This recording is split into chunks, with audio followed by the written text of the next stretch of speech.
Hello everyone, कैसे हैं आप लोग। आज हम लोग बात करेंगे आर्टिकल 14 और रिजर्वेशन के ऊपर। देखिए, दोनों चीज़ें कॉन्ट्राडिक्टरी हैं। आर्टिकल 14 जो है, पहले उसको समझते हैं। आर्टिकल 14 बात करता है इक्वालिटी बिफोर लॉ की, कानून के समक्ष सब बराबर हैं, और इक्वल प्रोटेक्शन ऑफ लॉ की। मतलब कानून जो है उसकी नज़रों में सब बराबर हैं। सबको समान भाव से देखा जाएगा और सबको समान सुरक्षा प्रदान की जाएगी कानून के द्वारा। ये चीज़ हो गई, सही है। तो मतलब किसी का भी कास्ट के बेस पे, रिलीजन के बेस पे, जेंडर है ना, रीजन, कोई भी भेदभाव नहीं किया जाएगा, राइट। और रिजर्वेशन क्या होता है? आरक्षण। ये बड़ा एक मुद्दा है, आजकल वापस से लौट आया है। रिजर्वेशन का मतलब है कि कुछ सेक्शंस ऑफ सोसाइटी को on the basis of caste, जब ये शुरुआत की गई, हम जब की बात कर रहे हैं, जब कॉन्स्टिट्यूशन के अंदर रिजर्वेशन डाला गया उस समय की बात कर रहे हैं, तो on the basis of caste वो समाज का वो वर्ग जो विकास की दौड़ में बहुत पीछे रह गया है, उसको उन लोगों के बराबर लाने के लिए जो कि विकास कर रहे हैं, उनके समक्ष लाने के लिए उनको कुछ स्पेशल प्रिविलेजेस दिए गए, राइट। एजुकेशन इंस्टीट्यूशंस में, ठीक है ना, उनको इकोनॉमिकली, उनको जैसे फॉर्म्स वगैरह भरने में जो फीस है वो कम ली जाती है, ठीक है। और इस तरीके से चीज़ों को उनको, ताकि वो बराबर आ सके। वो क्यों पीछे रहे, कैसे हुआ, वो एक अलग चीज़ें हैं, ठीक है ना। तो उसके बारे में अभी हम लोग सिर्फ इस टॉपिक पे फोकस रखते हैं। तो जो पीछे रह गया है उसको उन लोगों के बराबर लाना, राइट। अब देखिए, ये जो शुरुआत हुई ये हुआ caste based, right. Caste based, तो उसमें schedule caste and schedule tribe, इन लोगों के लिए स्पेशल प्रावधान किए गए। शुरुआत जो की गई वो 10 साल के लिए थी, कि 10 साल के बाद फिर एक एनालिसिस होगा और उस समय देखा जाएगा कि ये जो कास्ट हैं, कॉन्स्टिट्यूशनली जो इनको प्रिविलेज मिला है उसके द्वारा ये कितना आगे बढ़ी हैं, और उसका एनालिसिस के बाद देखेंगे कि इसे समाप्त किया जा सकता है या नहीं किया जा सकता। लेकिन हुआ क्या है कि वो 10 साल के बाद वो आज तक भी इसी तरीके से कैरी फॉरवर्ड होता आया है, राइट। क्यों होता आया उसके बारे में हम लास्ट में बात करेंगे, राइट। अब फिर क्या हुआ, ये जो एक रिजर्वेशन है इसको थोड़ा और इंक्लूसिव किया गया, राइट। और इसके अंदर जैसे कि डिसेबल्ड पीपल, फिजिकली हैंडीकैप, उन लोगों को भी इसमें शामिल किया गया, राइट। फिर उसके बाद इसको और इंक्लूसिव किया गया, इसके अंदर वुमेन रिजर्वेशन डाला गया, है ना। औरतें जो कि बैकवर्ड माना जाता है ना, जो कि डिसीजन मेकिंग में उनको शामिल किया गया, पार्टिसिपेशन उनका बढ़ाया गया, पॉलिटिक्स के अंदर उनको और अवेयर किया गया, अवेयरनेस लाई गई, है ना, जिससे कि वो भी विकसित हो सकें, राइट। ये सब चीजें की गई, ठीक है। अब ये सब जो चल रहा था, शेड्यूल कास्ट, शेड्यूल ट्राइब, ये क्या है, ये पूरा का पूरा कास्ट बेस है। और कास्ट बेस फिर एक और नई चीज लाए गए। 1987 के अंदर मंडल कमीशन आया, जो एक बहुत ही एक भयावह एक तरह से जो शुरुआत हुई थी, उसमें कई बच्चों ने की जान चली गई, और है ना, इस तरह से हुआ था बहुत कि भाई इसको और ना बढ़ाया जाए। उसमें अदर बैकवर्ड कास्ट उनको शामिल किया गया, वापस ये कास्ट बेस हो गया, ठीक है। तो ये जो रिजर्वेशन का दायरा है ये और इंक्लूसिव करते चले गए, ज्यादा से ज्यादा, ठीक है। लेकिन अभी क्या, कास्ट पे यहाँ पे बल दिया गया है, राइट।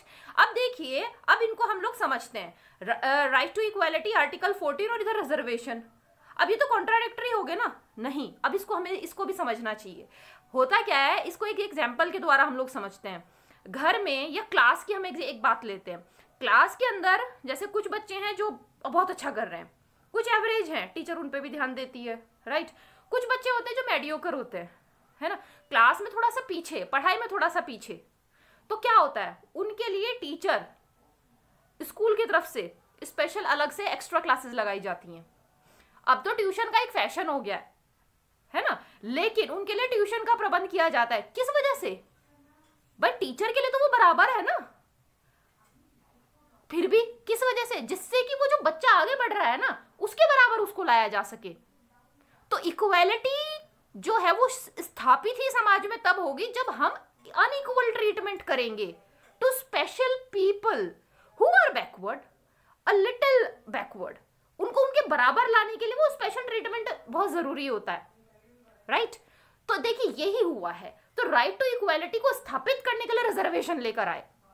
इतना बिल्कुल क्लियर हुआ। अब देखिए अब हुआ क्या, अब यहाँ पे वो चीजें तो बहुत अच्छी थी, सब ठीक ठाक था क्योंकि ये जरूरी था, लेकिन अब उसका बिगड़ा स्वरूप कैसे, जो एक dirty politics, vote bank politics, उसके द्वारा चीजों को जो उसमें समय के अनुसार उसमें अपग्रेडेशन होना चाहिए था, जिस तरीके से वो नहीं हो पाया। हालांकि अभी कुछ समय पहले कुछ चीजें सही की गई, जैसे ईडब्ल्यूएस लेकर आए, इकोनॉमिकली वीकर सेक्शन। वो क्या होगा, वो कोई भी हो सकता है, वो जरूरी नहीं है एक पर्टिकुलर उस कास्ट से रिलेटेड होगा, वो जनरल कैटेगरी का भी हो सकता है जिसको कि वो स्पेशल जो ट्रीटमेंट है वो पहले नहीं दिया गया था। यहाँ पे सिर्फ एक आर्थिक आधार पर रिजर्वेशन दिया गया, ये एक बहुत अच्छी नई शुरुआत है। इसको और अब आज के समय के हिसाब से इसको और इंक्लूसिव कर दिया है, राइट। फिर उसके अंदर जैसे क्रीमी लेयर आई ओबीसी के अंदर, कि जो एक स्पेशल जो एक जिन्होंने एक माइलस्टोन अचीव कर लिया है, तो उनको फिर वो रिजर्वेशन नहीं दिया जाता है ना, वो फिर एक जनरल कैटेगरी के अंदर आ जाते हैं।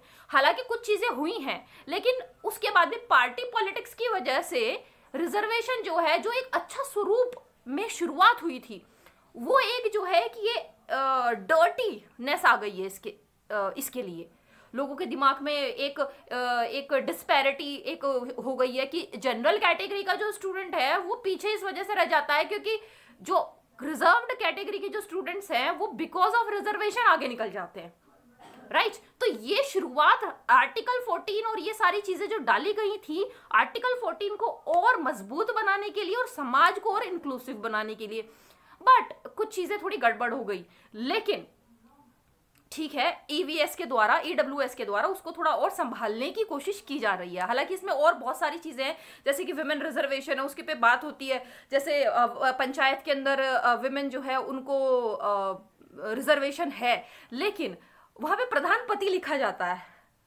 बहुत कम औरतें हैं असल में जो वाकई में उस चीज के अंदर because of our cultural background या सोसाइटी का देखा जाता है, कौन सा एरिया है, कहाँ पे किस तरीके की औरतें, उनका सामाजिक दायरा किस तरीके का है ना, वो सारी चीजें देखी जाती हैं। तो उसमें क्या होता है, कहीं कहीं पे तो वाकई में वो पार्टिसिपेट करते हैं और वुमेन एम्पावर है और हो गई है और बहुत ज्यादा पहले से, है ना। लेकिन कहीं पे आता है प्रधानपति, क्योंकि वो जाके चीजों को हैंडल कर रहा है ना। तो कुछ इसके लैक्यूनास भी हैं, बेनिफिट तो है लेकिन कुछ लैक्यूनास भी है जिन पे सरकार को और ध्यान देने की आवश्यकता है, जो कि लगता है कि समय के हिसाब से चीजें और ठीक हो जाएंगी। तो ये था आर्टिकल 14 एंड रिजर्वेशन, दोनों किस तरीके से एक दूसरे के लिए कॉम्प्लीमेंट्री हैं। आई होप आपको ये बिल्कुल क्लियर हुआ होगा। Thank you so much for watching, take care of yourself.